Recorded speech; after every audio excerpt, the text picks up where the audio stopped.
Praise the lord. ఈరోజు ఏర్పాటు చేయబడిన దేవుని వాక్యము. ఆయన పగటి వేళ మేఘస్తంభమునైనను రాత్రి వేళ అగ్నిస్తంభమునైనను ప్రజల ఎదుట నుండి తొలగింపలేదు. ఆమెన్. నిర్గమకాండము 13వ అధ్యాయము 22వ వచనం.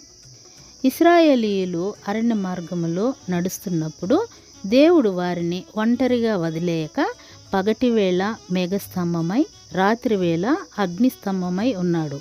నేడు మన జీవిత ప్రయాణంలో పరిశుద్ధాత్మ దేవుని వాక్యం ద్వారా మనకు మేఘ అగ్నిస్తంభాలుగా ఉండి నిరంతరము నడిపిస్తున్నాడు దేవుడు. నీ వాక్యము నా పాదములకు దీపమును నా త్రోవకు వెలుగునై ఉన్నది అనే వాక్యం సెలవిస్తుంది కదా. మన కష్టకాలంలో ఆయన మనకు నిరీక్షను నింపే వెలుగుగా ఉంటాడు. మన బలహీనతలు సమస్యలు ఏవైనప్పటికీ ఆయన మనలను ఎన్నటికీ విడువని దేవుడు.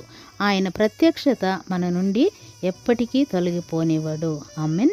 Praise the lord.